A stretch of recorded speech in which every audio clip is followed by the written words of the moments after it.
Nunca imaginé que, en el momento en que mi hija tuviera dinero, lo primero que haría sería desecharme como basura. Pero esa noche, mientras la lluvia empapaba mi suéter y las luces de seguridad de su casa cegaban mis ojos hinchados, no fue la tormenta lo que me rompió, fue la voz de mi hija cortando la noche como cristal. Nunca verás un centavo de mi dinero, vieja bruja. Mi maleta golpeó el concreto justo cuando lo dijo, abriéndose como una ampolla reventada. La ropa que había doblado solo horas antes se desparramó por su impecable entrada. Ropa interior, calcetines, una blusa vieja que usaba cuando cuidaba a sus hijos. Mi cepillo de dientes rodó hacia la alcantarilla, como si supiera que ya no pertenecía allí. Ella no se inmutó. Su nuevo novio, apenas mayor que su propio hijo, estaba detrás de ella, con los brazos cruzados, sonriendo como si hubiera ganado un premio. La mansión detrás de ellos aún estaba medio envuelta en cintas de bienes raíces. Ni siquiera había quitado el letrero de vendido. Me quedé allí, sin gritar, sin suplicar, solo en silencio. La lluvia pegó mi cabello a mi cuero cabelludo y el rímel se deslizó por las arrugas de mi rostro, pero permanecí inmóvil. Sus hijos no estaban en casa, gracias a Dios, no vieron a su abuela ser descartada como un trapeador gastado. «Eres una sanguijuela», gritó. «Trabajé duro para esto, no puedes aprovecharte de mí solo porque eres vieja». Mi mandíbula se tensó, pero aún no hablé, no todavía, no cuando sabía la verdad que ella ni siquiera se molestó en ocultar.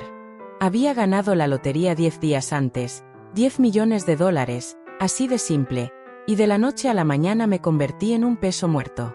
Solía decir que, si alguna vez ganábamos el premio gordo, viajaríamos juntas, compraríamos un dúplex, yo tendría mi propio lugar y ella me tendría cerca para los niños.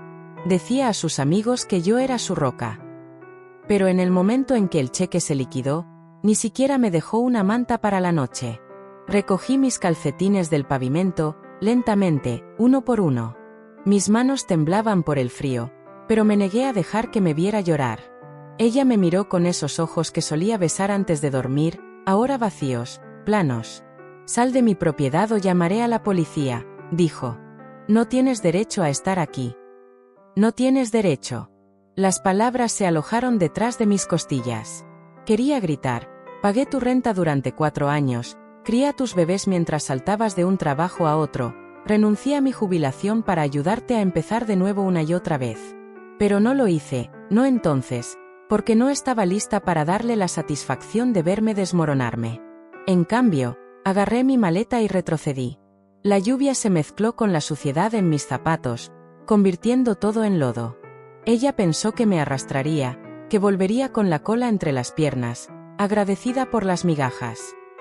Pero cometió un error, un pequeño descuido que le costaría todo. Nunca revisó el nombre en el boleto de lotería. Un par de semanas antes, aún éramos un equipo, o al menos eso me decía a mí misma. Estaba cocinando la cena, doblando la ropa de los niños, cubriendo la mitad de las cuentas con mi pensión sin quejarme. Ella estaba entre trabajos otra vez, algo temporal mientras planeaba su próximo movimiento. Nunca hacía demasiadas preguntas, solo hacía lo que siempre hacía, mantener la línea por ambas. Esa casa pequeña, la de 2 niveles con azulejos rotos y una barandilla astillada, aún estaba llena de ruido, desorden y caricaturas a todo volumen. No era perfecta, pero era hogar. Y teníamos una costumbre, ella y yo. Cuando la vida se sentía demasiado pesada, demasiado sombría, pasábamos por la gasolinera y cada una compraba un boleto de lotería. Se convirtió en nuestro pequeño ritual. «¿Te imaginas?», decía ella, sosteniendo su boleto como si fuera un pasaporte dorado. 10 millones, nada de ramen, nada de llamadas de cobradores. Yo reía y decía algo como, sí, tal vez finalmente consiga ese columpio para el Porsche del que siempre hablo. Nunca esperamos ganar de verdad, ese no era el punto. Era la esperanza compartida en pedazos de papel de $2, una forma de soñar sin compromiso. Algunas semanas olvidábamos, otras llegábamos a casa y alineábamos los boletos en la mesa, eligiendo nuestros números favoritos. A ella le gustaban los cumpleaños, yo elegía los aleatorios, solo para jugar con el destino. Si gano, solía decir sonriendo, lo dividimos por la mitad, te tengo, mamá. Siempre decía eso. Te tengo. Y yo le creía, Dios me ayude, le creía. Incluso cuando no pagaba su parte de la factura del agua, incluso cuando ponía los ojos en blanco cuando le pedía que limpiara la sala antes de que los niños llegaran, incluso cuando me dejaba cuidando a sus hijos para ir a entrevistas que, de alguna manera, siempre terminaban en bares. Tenía sus estados de ánimo, pero yo encontraba excusas. Está cansada, está haciendo lo mejor que puede, no lo dice en serio. Porque eso hacen las madres. Amortiguamos los golpes, cargamos el peso que ni siquiera ven que estamos sosteniendo. Pero esa semana, algo fue diferente. Empezó a actuar extraño, distante, saltando cuando sonaba su teléfono, respondiendo cortante a los niños, susurrando tras puertas cerradas. Pensé que tal vez estaba deprimida otra vez, o abrumada. No insistí. Luego llegó el jueves. Estábamos viendo televisión, un segmento de noticias local sobre un boleto de lotería ganador vendido justo en la carretera, en la misma gasolinera a la que siempre íbamos. Alguien en este vecindario es millonario, dijo el presentador. Ella se movió en el sofá, no sonrió. ¿Alguna vez compras ahí?, preguntó, casual. Sí, dije. Compré uno el lunes con los víveres. ¿Por qué? Se encogió de hombros. Solo curiosidad. Ni siquiera me miró. A la mañana siguiente, el boleto había desaparecido. No estaba en el cajón, ni detrás de los imanes, ni en el refrigerador. Busqué por todas partes, mi corazón hundiéndose con cada gabinete que abría. No le pregunté, no quería creerlo, porque siempre jugábamos juntas y ella prometió que, si alguna vez ganábamos, lo compartiríamos. Pero eso es lo que tienen las promesas hechas en la comodidad. No siempre sobreviven a la oportunidad. Ese boleto de lotería no era un sueño, no era una broma, era mío. Recuerdo haberlo comprado con tanta claridad, más claramente ahora que incluso lo que desayuné ese día. Estaba en la fila detrás de un hombre gritando por teléfono, su voz llena de rabia, maldiciendo por algún trato roto. Solo quería comprar mi leche, tal vez un paquete de chicle, y volver a casa. Pero algo me atrajo, quizás el aburrimiento, quizás el destino. El cajero sonrió cuando llegué al mostrador y preguntó si quería un boleto. Casi dije que no, pero me escuché decir: sí, claro, selección rápida. Me costó $2. Todavía tenía el recibo en mi billetera. Dejé el boleto pegado al refrigerador con un imán en forma de carita sonriente, un imán estúpido y alegre sosteniendo un futuro que no sabía que estaba a punto de perder. Cuando llegué a casa, ella estaba de mal humor, hablando rápido, paseándose por la cocina, desahogándose sobre un reclutador que la había ignorado. No la interrumpí, nunca lo hacía, solo asentí e intenté calmarla con una taza de té recién hecha y un poco de pastel sobrante. Compré un boleto, dije, tratando de aligerar el ambiente, quizás finalmente salgamos de este viejo lugar. No rió, ni siquiera sonrió, solo dijo: sí, eso sería algo, y siguió desplazándose por su teléfono. Pegué el boleto en el refrigerador y lo olvidé. Ella no.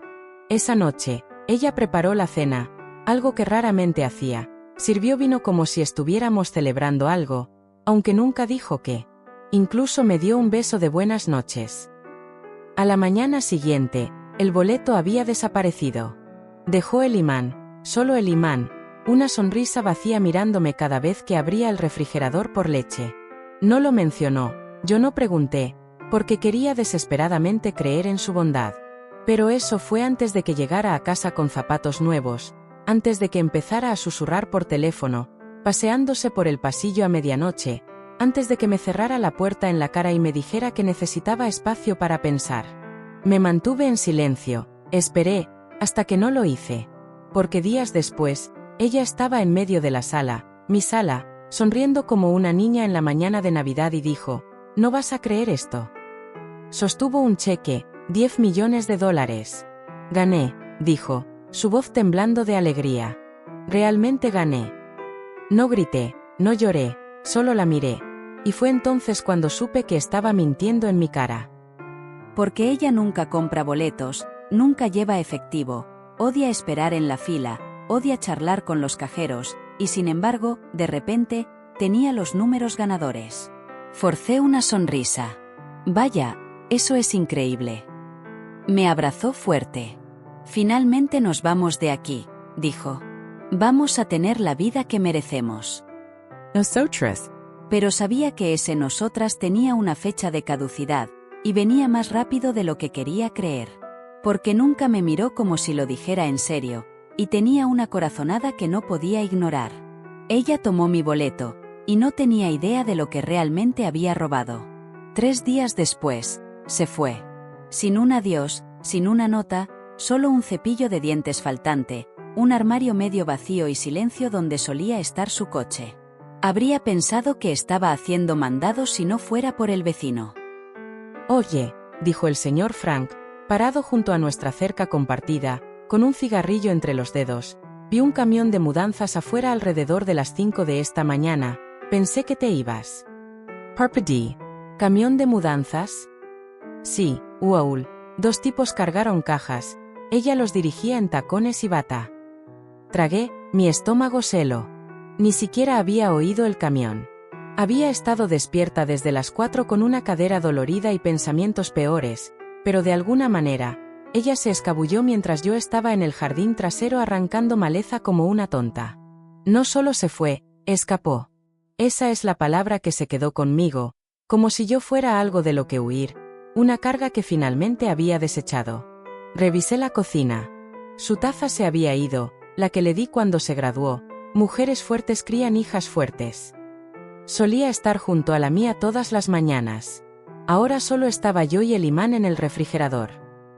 Caminé lentamente hacia él, puse mi mano plana contra la superficie blanca y lisa, y miré el lugar donde había estado ese boleto. Ya no era una broma, ya no era solo una sospecha. Ella había tomado mi boleto, y ahora se había ido. La llamé una vez, solo una. Directo al buzón de voz. No dejé un mensaje, no supliqué. Había pasado demasiados años esperando a que me eligiera por encima de la conveniencia. En cambio, me senté en la mesa de la cocina y miré la silla en la que solía desplomarse después de un largo día, quejándose de que la vida era injusta. Injusta. Esa palabra resonaba a mi alrededor como un insulto. Pensé en cómo le sostuve la mano durante el parto, cómo pagué sus deudas cuando perdió su segundo trabajo, cómo cancelé mi propio viaje para ver a una amiga moribunda solo para cuidar a sus hijos cuando se fue a Arizona por 3 semanas para encontrarse a sí misma. Y ahora, se había mudado a una mansión, pagada con mi dinero, comprada con el boleto ganador que robó de mi casa, de mi refrigerador. Lo llamó un milagro, una bendición, pero olvidó algo, el nombre. Nunca volteó el boleto, nunca revisó quién lo firmó, y ese pequeño acto de arrogancia, eso es lo que lo desmoronaría todo. No era la misma mujer que solía secarle las lágrimas y decirle que todo estaría bien. No, era la mujer que firmó ese boleto, y estaba harta de quedarme callada. Ella se fue, pero no era invisible, no para mí. Vi todo lo que hacía porque no podía evitarlo. Alardeaba de esa victoria como si fuera una medalla de honor, desfilándola por Facebook, Instagram, incluso etiquetando a estaciones de noticias locales. De madre soltera quebrada a reina millonaria, escribió bajo una foto de ella en los escalones de una mansión blanca de mármol, con una bebida en la mano, las piernas cruzadas como si perteneciera allí. Su sonrisa era amplia, pero la conocía demasiado bien. No era alegría, era fanfarronería. Y la gente con la que celebraba, primos a los que no había llamado en 5 años, viejos amigos de secundaria que alguna vez hablaron de ella a sus espaldas, de repente eran todos familia otra vez. Y yo, desaparecí completamente de su narrativa. Sin un gracias, mamá, sin un lo logramos, ni siquiera una foto de la casa que solíamos compartir, donde la crié, donde la ayudé a criar a sus propios hijos, donde limpié sus desastres y la sostuve cuando se estaba desmoronando. Me borró como si fuera una arruga en su nueva vida perfecta. Pero no grité, no comenté, no publiqué nada. Solo observe. Porque en su arrogancia olvidó una cosa. Yo seguía siendo su madre, y las madres notan. Vi su cambio de estado de buscando empleo a inversora privada. Vi cómo etiquetó a un agente inmobiliario de lujo en una historia con la leyenda empezando de cero. Vi sus boomerangs de copas de champán chocando en bares en azoteas mientras sus hijos jugaban desatendidos en el fondo. La imagen de mis nietos en ese caos hizo que algo en mí se enfriara. Había cambiado estructura por espectáculo, y a mí, me reemplazó con una niñera que ni siquiera podía escribir bien los nombres de los niños en los subtítulos. Pero lo peor no era lo que mostraba, era lo que dejó de mostrar por completo. Los niños, cada vez menos, primero una foto a la semana, luego nada. Y supe lo que eso significaba. Estaba ocupada, distraída, absorta en sí misma. Estaba persiguiendo una vida que nunca construyó para sí misma, no realmente, porque la verdad es que no había ganado ese dinero, lo había robado. Y, lo supiera o no, estaba construyendo su casa de ensueño sobre arena. No la confronté, todavía no, porque necesitaba más que enojo, necesitaba pruebas. Así que abrí un cajón que no había tocado en años y saqué la carpeta con mis recibos, mis listas de compras viejas y, sí, la foto que tomé de ese boleto el día que lo compré, solo por diversión. Ahí estaba, borrosa, inclinada, pero legible, fecha, hora, lugar, números. Míos. La imprimí, la guardé en el bolsillo de mi abrigo.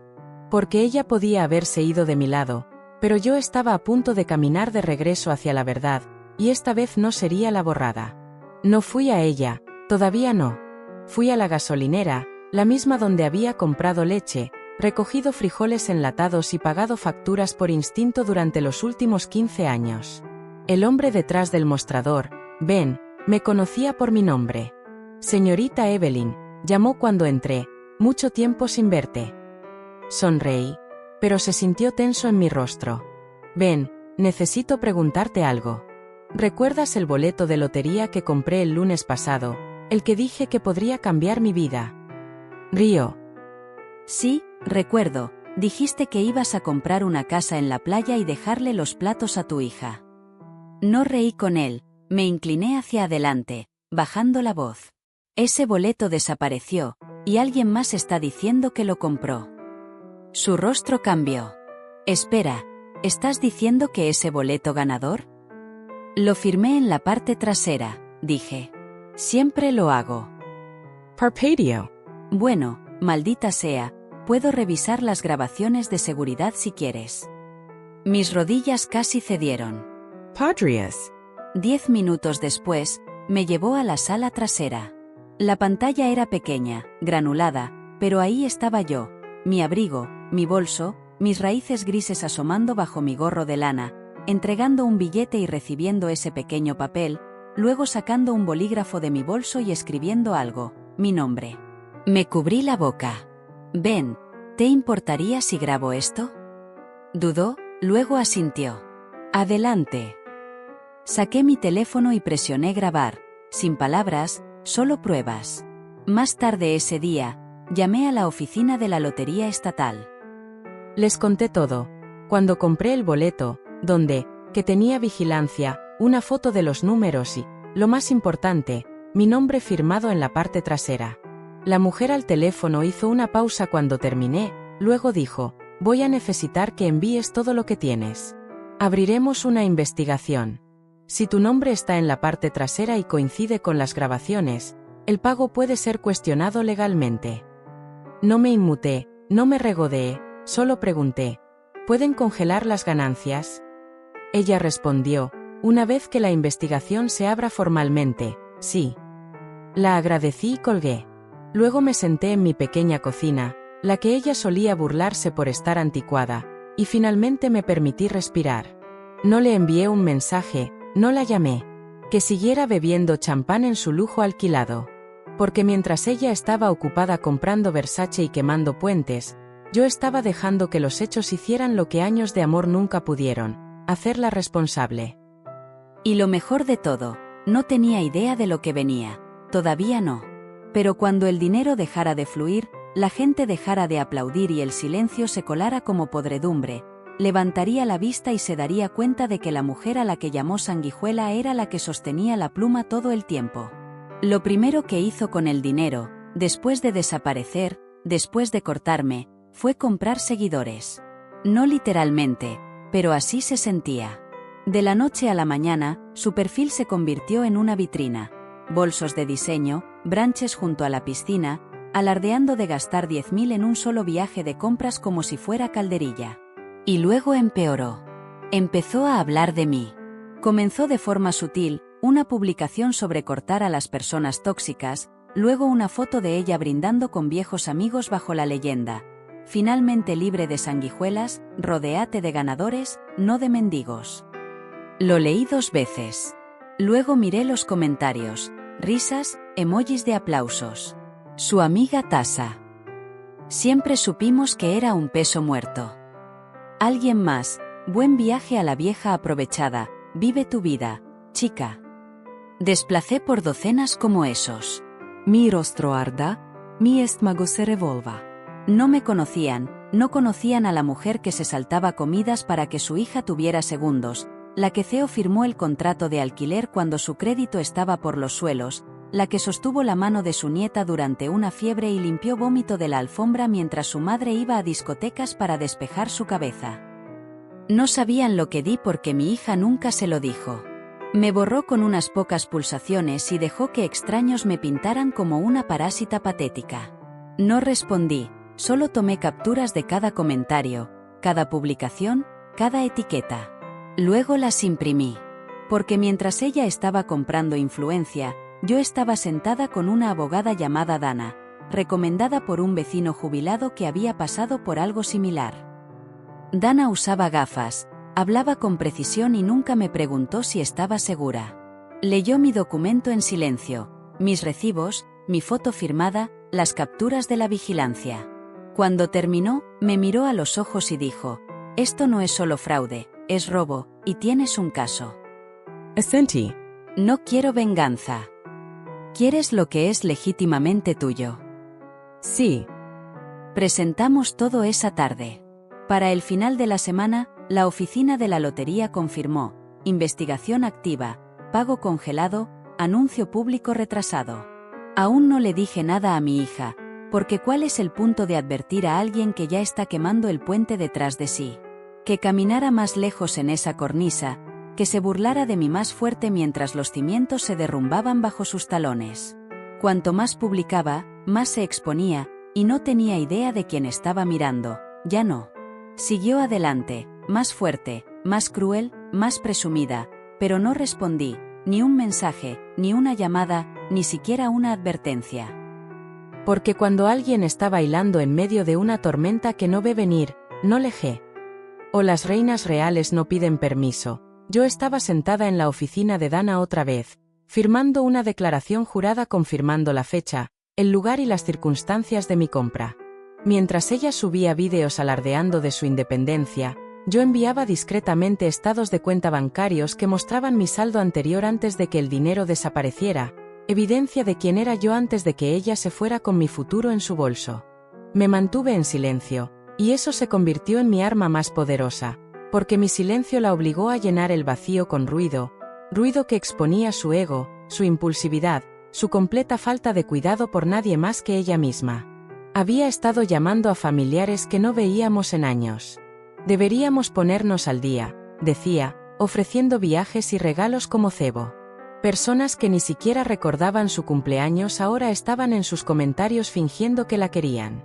Y yo, observaba, no con celos, ni siquiera con tristeza ya, con claridad. Porque ella cometía el mismo error una y otra vez, pensando que el amor significaba control, que el poder significaba posesión, que el dinero podía comprar un borrón y cuenta nueva y pérdida de memoria. Pero lo que no se dio cuenta es que, mientras ella trataba esta ganancia como una fantasía, yo estaba construyendo algo sólido, un caso, una base, un futuro en el que ella ya no tenía lugar. Dana me llamó una noche tarde. La comisión de lotería ha reconocido oficialmente tu reclamo, dijo. Están congelando todas las cuentas asociadas con el boleto ganador hasta que se resuelva el asunto. El pago está en espera indefinidamente. Me senté en mi cocina, con una taza de té en la mano, escuchando esas palabras como si fueran música. ¿Necesito informarle?, pregunté en voz baja. Danari. No, los bancos lo harán por ti. Y efectivamente, 2 días después, sus redes sociales se silenciaron. Silencio total. Sin publicaciones, sin historias, sin salones de lujo, sin burbujas de champán, solo silencio. Imaginé que despertaba, intentaba usar su tarjeta y veía la pantalla parpadear con rechazado. La imaginé intentando de nuevo, dedos frenéticos, voz confundida, y luego, finalmente, pánico. Pero no sonreí, no celebré, porque esto no era sobre venganza, era sobre dignidad, la mía. Había hecho todo bien. La había amado más allá de mis límites, sacrificado más allá de la razón, dado sin tomar, y ella me pagó con exilio y burla. Pero ahora ella estaba recibiendo exactamente lo que me dio, nada. El Estado verificó todo, cada marca de tiempo, cada ángulo de cámara, cada segundo granulado de la grabación que mostraba mi mano tomando ese boleto, deslizándolo en mi bolso, firmando mi nombre con un bolígrafo tembloroso. Era mío. No doubt, Aaron. Esto avanzará hacia un anuncio público, me dijo la funcionaria. Emitiremos una corrección y planearemos una conferencia de prensa para la verdadera reclamante. ¿Verdadera reclamante? Como si fuera un título, un papel que había ganado solo por ser honesta. Y por primera vez en meses, me sentí vista, no como la madre de alguien, no como un felpudo o una carga, sino como una persona que se había aferrado a la verdad incluso cuando casi la aplastaba. Colgué y miré la casa silenciosa a mi alrededor, sin candelabros, sin escaleras resonantes ni vistas al océano, solo la tetera, la cortina deshilachada, la pintura descascarada junto al fregadero. Y aún así, se sentía más como hogar que cualquier mansión jamás podría. No me apresuré a contarle a nadie, ni siquiera al vecino que me prestó una cazuela y una vez susurró: «Eres demasiado buena para ser tratada así». Porque esto no era sobre probar algo a ellos, era sobre probar algo a mí misma. Que no me había vuelto loca, que no había imaginado su cambio, su frialdad, el momento en que dejó de verme como familia y comenzó a verme como competencia. Ella pensó que me quedaría en silencio para siempre, que estaría demasiado avergonzada, demasiado pequeña, demasiado vieja para luchar. Pero olvidó que el silencio no significa debilidad, y la dignidad no pide permiso. Miré por la ventana esa noche, el cielo oscuro y sin estrellas, y me permití sentir algo que no había sentido en semanas: paz. Porque no solo recuperé mi boleto, me recuperé a mí misma, la versión de mí que sabía su valor, que sabía cuándo dar y cuándo dejar de dar, que ya no medía su amor por cuanto podía soportar. La conferencia de prensa estaba programada para la próxima semana, con un aviso mínimo, solo el tiempo suficiente para prepararme. No le dije a mi hija, ¿por qué lo haría? Ella nunca me dijo que se iba, nunca me dijo que se mudaba, nunca dijo una palabra mientras se embolsaba 10 millones y le decía al mundo que eran suyos. Olvidó mirar hacia atrás, y yo no la advertiría que mirara hacia adelante. Que lo descubriera como yo lo hice, sola, aturdida, parada en medio de una vida que no le pertenecía. La verdad estaba en camino, y tenía mi nombre. La noche antes de la conferencia de prensa, no pude dormir, no por nervios, no por miedo, por memoria. Me acosté en mi vieja cama individual, el ventilador de techo zumbando sobre mí, y miré al oscuro mientras las imágenes desfilaban por mi mente como una película que nadie pidió ver. Sus primeros pasos, su primer desamor, como una vez se metió en mi cama a los 15, con las mejillas manchadas, el rímel corrido, susurrando: ¿por qué todos se van? La sostuve esa noche hasta el amanecer. Nunca pensé que ella sería la que me dejaría atrás. Pensé que estaba construyendo una vida donde el sacrificio era su propia recompensa, que si seguía dando, manteniendo espacio para su caos, un día ella miraría hacia atrás y diría: «Mamá, te veo». Nunca lo hizo, y eso solía aplastarme. Pero acostada allí en el silencio, me di cuenta de algo. Había hecho todo lo que podía, y ella había elegido. La gente dice que la sangre es más espesa que el agua. Pero nunca terminan la cita. La sangre del pacto es más espesa que el agua del útero, lo que significa que los lazos que eliges significan más que los que naces con. Ella eligió el dinero sobre la memoria, el ego sobre la honestidad, la imagen sobre mí. Y yo terminé de culparme por eso.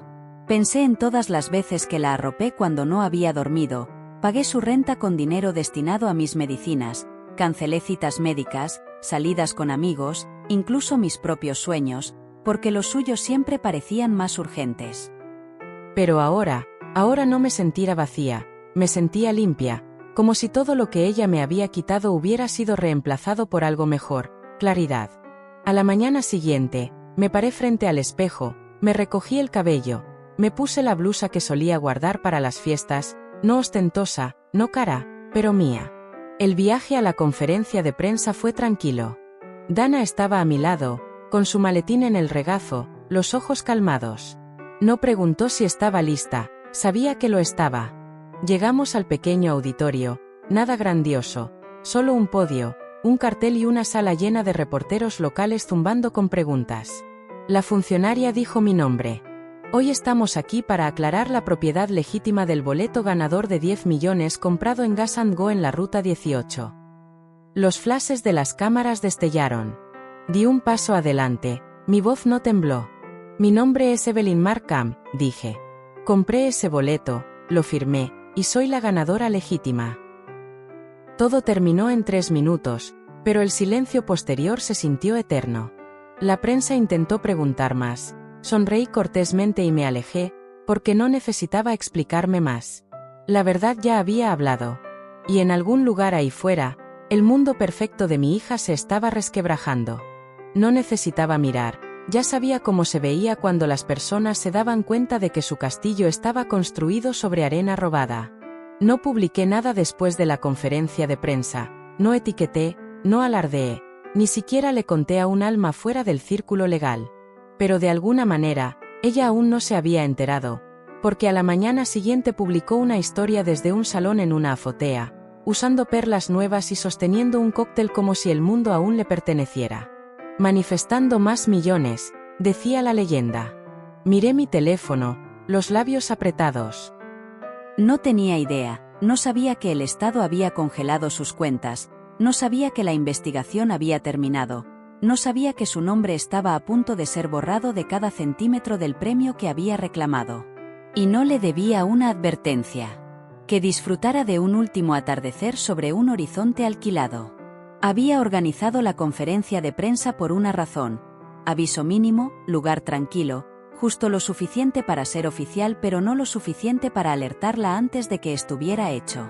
No lo sabía porque no se lo dije. Y no lo revisó porque pensó que yo era incapaz de actuar. Ese fue su punto ciego. Pensó que mi silencio significaba rendición. Olvidó quién la crió. La mujer que se sentó en reuniones escolares con una columna de acero, la que trabajó horas extras para pagar sus aparatos dentales, luego cosió su vestido de graduación con tela de liquidación porque no podía permitirse el que realmente quería, la que se quedó despierta toda la noche para sostenerla a través de rupturas, ataques de ansiedad, lágrimas posparto. Había sido su columna vertebral hasta que la rompió. Así que ahora estaba sola, no más débil, no menor, sino más clara. No necesitaba que el mundo supiera lo que ella hizo, solo necesitaba que la ley lo supiera, y lo hicieron. Dana me envió los documentos actualizados esa tarde, prueba de que el Estado había transferido todos los derechos de ganancia a mi nombre, que el pago sería reemitido bajo mi nombre, que la antigua reclamante, mi hija, ya no tenía derecho legal a un centavo. Me senté en la mesa de la cocina, con el papel en la mano, y respiré. Ella aún no había llamado, aún no lo había notado, y parte de mí no quería que lo hiciese, porque cuanto más tiempo permaneciera en la oscuridad, más dura sería la caída. La gente como ella no ve la verdad hasta que es demasiado tarde, hasta que las luces se apagan, las aplicaciones bancarias dejan de funcionar, los amigos dejan de responder y las personas a las que gastó 10 millones tratando de impresionar le dan la espalda sin mirar atrás. Eso venía, y cuando llegara, no alzaría la voz, no cerraría ninguna puerta de golpe, simplemente la miraría a los ojos y haría lo que ella nunca esperó, alejarme. El momento en que la noticia finalmente la alcanzó, el reloj en la pared de mi cocina marcaba las 12:18 del mediodía, y mi teléfono estalló en una furia, zumbando como un enjambre de avispas furiosas atrapadas en un frasco. Cada vibración sacudía la mesa de roble desgastada debajo, un recordatorio implacable del mundo exigiendo mi atención. Ignoré cada llamada, cada timbre, cada pulso insistente. Mi corazón sabía por quién estaba esperando, y no eran los vecinos, las estaciones de noticias ni las voces curiosas ansiosas por chismes. Me quedé quieta, con las manos cruzadas en mi regazo, el peso de los años presionando contra mi pecho como una piedra suavizada por la corriente interminable de un río. Esperé por ella. A las 1:43, finalmente tomé el teléfono. La pantalla se iluminó con su nombre, un nombre que alguna vez se sintió como familia pero ahora sabía amargo, como café dejado demasiado tiempo en la estufa. Contesté, y ella no se molestó en cortesías, ni un hola, ni un ¿estás bien? Su voz desgarró la línea, cruda y dentada, un grito que cargaba el peso de una vida desmoronándose en tiempo real. «Robes mi vida», chilló, sus palabras astillándose con un pánico que surge cuando alguien se da cuenta de que la máscara cuidadosamente elaborada que ha usado durante años se derrite bajo el resplandor de la verdad expuesta para que todos la vean. Su voz era una tormenta, salvaje e indomable, pero me quedé callada, dejando que la tempestad rugiera. Podía imaginarla paseándose, sus uñas cuidadas clavándose en sus palmas, su mundo colapsando bajo la dura luz de un escenario público. «¿Crees que eres lista, verdad?», espetó.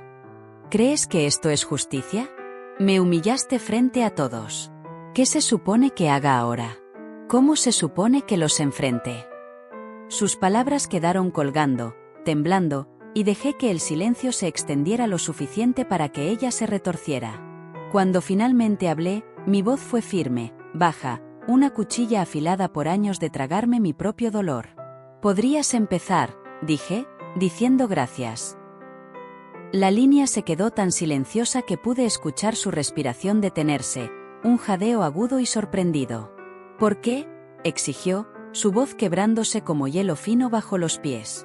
Me recosté en mi silla, el crujido de su madera vieja anclándome. «Por los 5 años que mantuve esta casa a flote cuando no podías mantener un trabajo.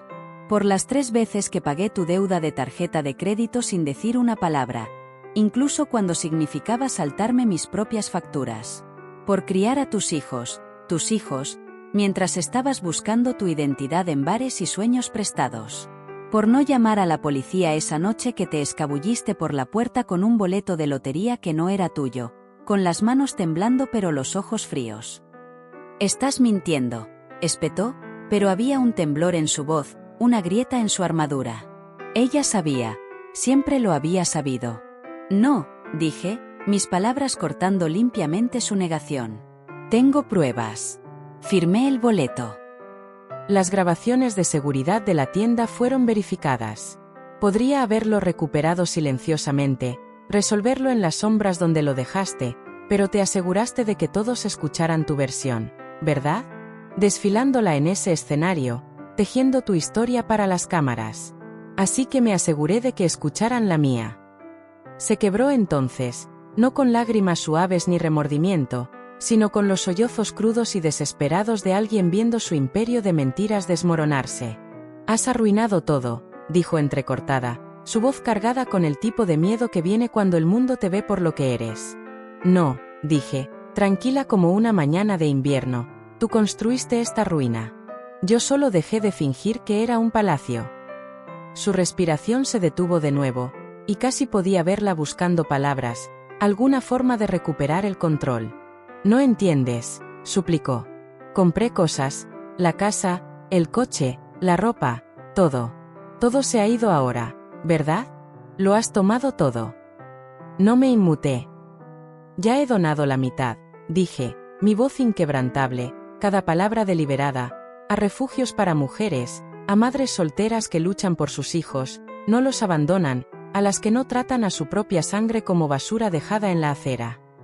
Ella jadeó, un sonido tan agudo que fue como si la hubiera golpeado en la cara. «Estás loca», susurró, pero no había convicción, solo el eco de su propia derrota. «No», dije, mi voz suave pero inquebrantable, «he terminado de ser tu sombra, tu red de seguridad, tu socia silenciosa en una vida que no ganaste». Y luego colgué, sin advertencia, sin dudar, solo el clic silencioso de la llamada terminando, como el cierre de una puerta que había mantenido abierta demasiado tiempo. El silencio que siguió fue diferente, no pesado, no asfixiante, sino ligero, como la primera respiración después de una larga inmersión bajo el agua. Por primera vez en años, no me sentí como una madre limpiando el caos de alguien más, o una hermana cargando el peso de alguien más. Me sentí como yo, completa, sin cargas, la verdadera ganadora de un juego que no había elegido jugar. Pero cuando dejé el teléfono, un destello de algo se agitó en mi pecho, no culpa, no arrepentimiento, sino una pregunta. ¿Qué sigue cuando has quemado el puente que pasaste toda una vida construyendo? Miré el reloj. El día aún era joven, y el mundo afuera estaba esperando a ver qué haría con mi victoria. El sol apenas había cruzado el horizonte a la mañana siguiente cuando el mundo comenzó a cambiar bajo sus pies. Para el amanecer, sus cuentas estaban congeladas, cerradas como una bóveda. Los bancos, con su fría eficiencia, habían actuado rápidamente una vez que se confirmó la reclamación de fraude, sus sistemas parpadeando en rojo con el peso de su engaño. La casa, esa mansión de cristal reluciente de la que alardeaba en cada publicación de redes sociales, ahora estaba bajo revisión, su título enredado en un nudo legal que no podía deshacer. El coche, un convertible elegante que conducía como una corona, estaba arrendado bajo un nombre al que ya no tenía derecho legal. Incluso las joyas, esas cadenas y anillos brillantes que llevaba como armadura, y los bolsos de diseño apilados en su armario como trofeos de una guerra que no había peleado, cada uno rastreable hasta recibos, y ninguno llevaba su nombre. La verdad estaba deshaciendo su vida, hilo por hilo, y no tuve que mover un dedo. Eso es lo que tiene el robo, es una casa de naipes, frágil y fugaz. Una vez que la verdad sopla a través de ella, se derrumba bajo su propio peso. Escuché la historia a través de nuestra prima Laia, quien recientemente había sido arrastrada de vuelta a su órbita después de 5 años de silencio. Laia me llamó, su voz una mezcla de conmoción y diversión sombría, relatando cómo ella, mi hija, la que me gritó ayer, había irrumpido en una boutique del centro, con su habitual aire de confianza intocable siguiéndola como perfume. Deslizó su tarjeta para comprar un pañuelo de seda, algo para calmar el escozor de su humillación pública. La pantalla parpadeó en rojo. Rechazado. Probó otra tarjeta, sus mejillas enrojeciendo mientras la sonrisa cortés de la cajera se tensaba. Rechazado. Laia dijo que salió furiosa, gritando sobre fallos y demandas, su voz resonando en las paredes pulidas de la boutique. Pero no era un fallo, era la consecuencia, fría e implacable, del tipo que nunca vio venir porque pensó que nadie se atrevería a hacerla responsable, mucho menos yo, la madre silenciosa que solía trenzarle el cabello antes de las entrevistas de trabajo, susurrándole que era capaz de cualquier cosa, incluso cuando ella dudaba de sí misma. Supongo que olvidó que yo también era capaz. No sé el momento exacto en que lo comprendió. Tal vez fue cuando llegó la carta de la Lotería Estatal, su sello oficial deletreando su derrota en tinta negra. Tal vez fue cuando el aviso de desalojo fue pegado en la puerta principal de esa mansión, su fachada de cristal reflejando su rostro aturdido. O quizás fue cuando se sentó frente a un abogado, su voz temblando mientras intentaba explicar cómo su propia madre podía hacerle esto, solo para que el abogado deslizara una carpeta por la mesa, tranquilo como un lago de verano.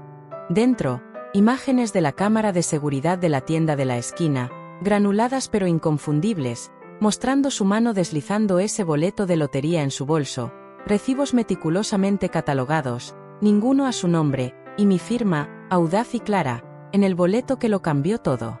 Cada pieza de evidencia era un ladrillo en la pared que la encerraba.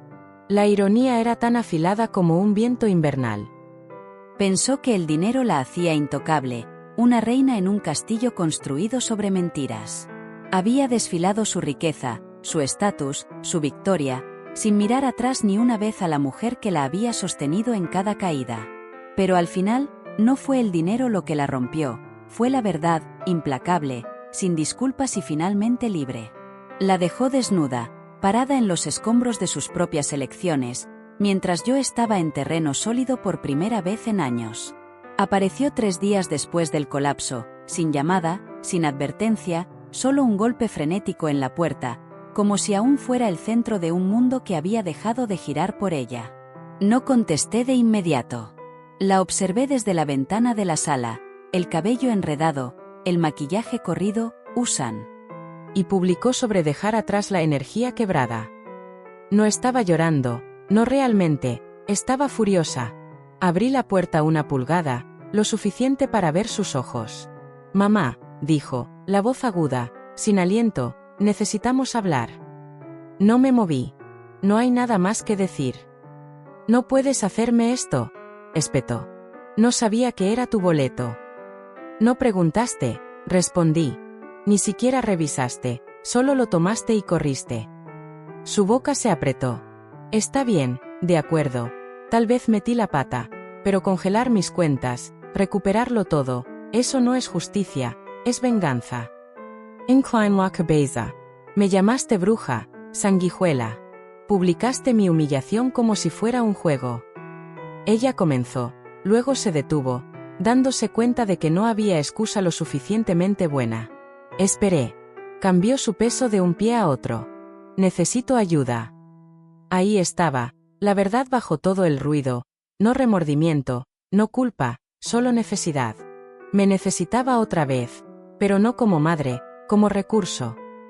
Dejé que el silencio se extendiera lo suficiente para que se retorciera. Su voz se endureció, más desesperada. Has dejado claro tu punto. Tienes tu dinero, tienes tu nombre en el cheque. ¿Feliz ahora? ¿Podemos volver a la normalidad? Pensé en eso por un momento, en lo que la normalidad solía significar. Yo cargándola, financiándola, limpiando detrás de ella mientras ella construía castillos con mis huesos. La miré directamente a los ojos. Adiós. Su mandíbula cayó. ¿Qué? No me repetí, solo comencé a cerrar la puerta. Lo lamentarás, gritó, su voz alzándose. ¿Crees que ese dinero te hará feliz? ¿Crees que puedes comprar paz? Hice una pausa, y por primera vez, sonreí. No, pero te compré fuera de mi vida. Luego cerré la puerta, sin un portazo, solo silencio.